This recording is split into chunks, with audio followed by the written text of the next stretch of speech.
दोस्तों जल्द ही नवरात्रि आने वाली है। ऐसे में बहुत जरूरी है कि कुछ खास बातों का ध्यान जरूर रखा जाए ताकि माता रानी की कृपा आप पर पूरे साल बनी रहे। दोस्तों कहा जाता है कि अगर व्यक्ति को कोई गंभीर बीमारी हो तो ऐसे में उसे नवरात्रि तो क्या कोई भी व्रत नहीं रखना चाहिए। अगर इंसान को शुगर, दिल की बीमारी, शरीर में कमजोरी, चक्कर आने की प्रॉब्लम, बीपी आदि किसी भी तरह की दिक्कत हो तो नवरात्रि का व्रत ना करें।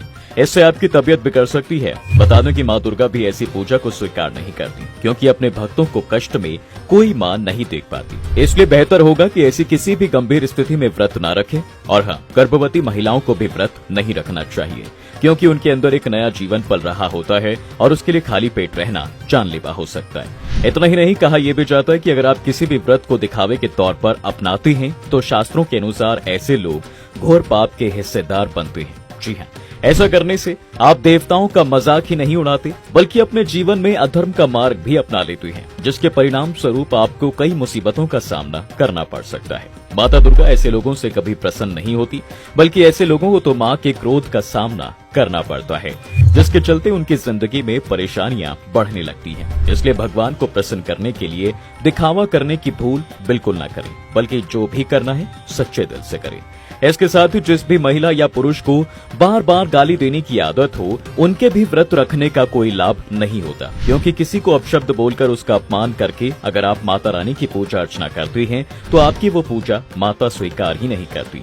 इसलिए अगर माँ अम्बे की कृपा का पात्र बनना चाहते हो तो पहले तो मीठा बोल सीखो। मन में किसी के लिए कड़वाहट भर के की गई व्रत साधना कभी सार्थक नहीं होती। वैसे जानकारों की माने तो वैश्याओं को भी नवरात्रि का व्रत नहीं करना चाहिए। दरअसल माना जाता है कि शरीर की पवित्रता जब इंसान की खत्म हो जाती है तब वो मैला ही नहीं बल्कि पापी भी कहलाता है। इसलिए ऐसी महिलाओं की पूजा कभी सफल नहीं हो सकती और ये व्रत ऐसी महिलाओं को कभी नहीं रखना। वैसे इस पर लोगों की अलग अलग मान्यताएं हैं क्योंकि कोई भी स्त्री ये काम खुशी से नहीं करती।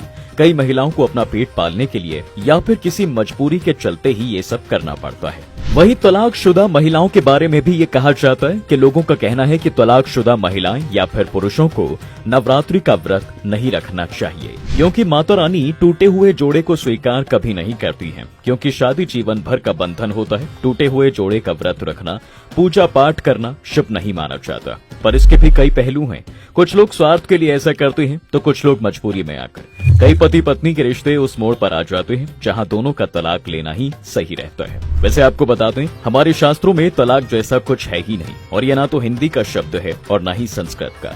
माना जाता है कि अगर पति पत्नी साथ में व्रत रखकर देवी माँ की उपासना करते हैं तो माता रानी की कृपा उस जोड़े पर हमेशा बनी रहती है। इतना ही नहीं, उस स्त्री का सुहाग भी बना रहता है। इसलिए पति पत्नी दोनों को मिलकर ही पूजा पाठ जरूर करनी चाहिए। अच्छा, नवरात्रि के 9 दिनों के दौरान देवी दुर्गा की पूजा पाठ करने के साथ साथ लोग शॉपिंग भी करते हैं। वहीं इन दिनों लोग अपने घर से पुरानी और खंडित चीजों को निकालकर घर में नई और शुभ चीजें भी लेकर आते हैं। आपको बता दें कि नवरात्रि के समय शास्त्रों में कुछ चीजों को खरीदना और उनका उपयोग करना ही वर्जित बताया गया है। वहीं कुछ ऐसी चीजें भी हैं जिन्हें नवरात्रि के दौरान अगर आप घर लाती हैं तो उसके साथ आपके घर में सकारात्मक ऊर्जा का प्रवेश होता है। जी हाँ, पर सोचने वाली बात है, आखिर वो कौन सी चीजें हैं? देखिए, शास्त्रों में बताया गया है कि कमल के फूल में देवी लक्ष्मी का वास होता है और वहीं श्री हरि भी कमल धारण करते हैं। इसलिए कमल का फूल सुख समृद्धि का प्रतीक माना जाता है। अगर आप नवरात्रि के पूरे 9 दिन अपने घर की पूर्वोत्तर दिशा में या फिर घर के मुख्य द्वार पर कमल का फूल किसी साफ पानी के पात्र में रखते हैं तो वास्तु के हिसाब से ये बहुत ही शुभ माना जाता है। इसके साथ ही नवरात्रि पर पीतल की धातु से बना सामान खरीदना शुभ होता है। इन दिनों आप पीतल के बर्तन, मूर्तियां या फिर सजावट का कोई भी सामान खरीद सकते हैं। इसके अलावा नवरात्रि के दौरान घर की उत्तर पूर्व या पूर्व दिशा में पीतल से बनी मछली या गाय को रखना भी शुभ माना गया है। इतना ही नहीं, शास्त्रों के मुताबिक शंख में भी लक्ष्मी जी का वास होता है। इसलिए घर में शंख रखना और इसे बजाना दोनों ही शुभ होता है। घर का वास्तु दोष दूर करने के लिए भी शंख को घर में रखना चाहिए। नवरात्रि के दौरान आप किसी भी तरह का शंख खरीद सकते हैं, मगर पहले आपको एक्सपर्ट से अपनी समस्या को शेयर करके ये जान लेना चाहिए कि आपको किस तरह का शंख खरीदने का फायदा होगा। अच्छा, नवरात्रि के व्रत में कुछ बातों का ध्यान रखना बहुत जरूरी है दोस्तों, वरना उसकी वजह से आपका व्रत अखंडित हो सकता है। जी हाँ, जिसके चलते आपकी तपस्या तो भंग होगी ही, साथ ही माता रानी आपसे क्रोधित भी हो सकती है क्योंकि पूजा पाठ, व्रत, उपवास में स्वच्छता का ध्यान रखना भी बेहद महत्वपूर्ण है। तो चलिए जान लेते हैं कि आखिर वो कौन सी बातें हैं। दरअसल ये बात खास उनके लिए है जो नवरात्रि के व्रत रखते हैं। नवरात्रि के दिनों में व्रत रखने वालों को इस बात का खास ध्यान रखना चाहिए कि इस दौरान वो चीनी मिट्टी या प्लास्टिक के बर्तनों का इस्तेमाल बिल्कुल ना करें, खास तौर से अपने खाने पीने की चीजों के लिए, क्योंकि प्लास्टिक और चीनी मिट्टी के बने बर्तनों को अशुभ माना जाता है। और ऐसा इसलिए क्योंकि इनसे बने बर्तन अपवित्र ही होते हैं। यानी कि अगर आप व्रत में अपने लिए कुछ बनाते हैं या फिर खाते हैं तो उसके लिए सिर्फ और सिर्फ स्टील के बर्तनों का ही इस्तेमाल करें। यहाँ तक कि चाय, दूध और जूस भी स्टील के ग्लास या कप में ही पिएं। ऐसा करने से आपका व्रत कभी नहीं टूटेगा। आपको बता दें कि जो लोग व्रत के समय चाय या फिर कोई और चीज चीनी मिट्टी के बर्तन में खाते पीते हैं तो उनका व्रत खंडित हो जाता है। आसान भाषा में कहें तो टूट जाता है। इतना ही नहीं, आप में से कई लोग तो व्रत रखने के बावजूद भी भूख मिटाने के लिए तंबाकू चबाते हैं। याद रहे कि ये गलती व्रत के दौरान बिल्कुल न करें, क्योंकि इससे भी व्रत खंडित हो जाता है। जी हाँ, अब एक बात बिल्कुल ना भूलें कि इन 9 दिनों में शादीशुदा लोगों को अपने पार्टनर से उचित दूरी बनाकर रखनी है।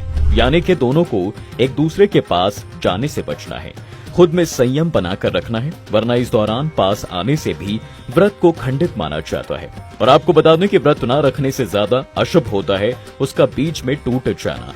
इसलिए किसी भी जल्दबाजी के चलते इस तरह की लापरवाही ना करें, वरना आपको देवी दुर्गा का क्रोध का सामना करना पड़ सकता है, जिसके फलस्वरूप आपके घर में कलह शुरू हो सकती है या फिर आपको घर की सुख समृद्धि से भी हाथ धोना पड़ सकता है।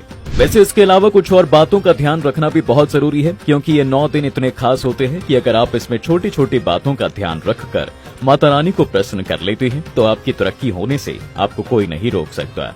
अच्छा, अम्बे माँ की पूजा अर्चना के लिए आप लोग माला फूल तो लाते ही होंगे, लेकिन याद रहे भूलकर भी दूब, मदार, हरसिंगार, बेल और तगर चढ़ाने की गलती ना करें। इसके साथ ही चंपा और कमल के अलावा किसी भी फूल की कली चढ़ाने से आपको बचना है। वहीं अगर आप नवरात्रि के दौरान अखंड ज्योति जलाते हैं तो ध्यान रखें कि ये हर समय चलती रहे। इसके लिए समय समय पर उसमें घी डालते रहें। और हाँ, इस दौरान ना तो घर में अंधेरा होने दें और ना ही घर को ताला लगाकर कहीं जाएं। अब आप में से जो लोग घर में कलश स्थापना करते हैं उनको नारियल बहुत सोच समझ के ही लेना चाहिए, क्योंकि टूटे हुए नारियल का इस्तेमाल करना माता की पूजा में बहुत अशुभ होता है। ठीक इसी तरह टूटी हुई लौंग का उपयोग भी नहीं करना चाहिए, वरना इससे पूजा का पूरा फल नहीं मिलता। वहीं हर पूजा में अक्षत यानी कि चावल देवी देवताओं को जरूर अर्पित किया जाता है, क्योंकि ऐसा करना बहुत शुभ माना जाता है। कहते हैं इससे घर में संपन्नता आती है। लेकिन याद रहे, कभी भी माँ दुर्गा को टूटा हुआ चावल न अर्पित करें, वरना इससे माँ बहुत जल्दी नाराज हो सकती हैं। नवरात्रि के दौरान अपने घर की साफ सफाई का विशेष ख्याल रखें, क्योंकि माता दुर्गा साफ सुथरे घर में ही वास करती हैं। दोस्तों, इन दिनों अपने तन और मन दोनों की स्वच्छता का ध्यान रखें। व्रत के दौरान माता रानी के नामों का निरंतर जाप करते रहें या उनका ध्यान करें। और हाँ, याद रहे कि इन 9 दिनों तक आपको दाढ़ी बनाने और बाल कटवाने से भी बचना चाहिए। साथ ही नाखून भी नहीं काटने चाहिए, वरना इससे माँ दुर्गा रुष्ट हो सकती है। इसलिए अगर आप चाहते हैं कि आपके घर में माँ दुर्गा की कृपा पूरे साल बरसती रहे तो इन बातों का विशेष ध्यान रखें।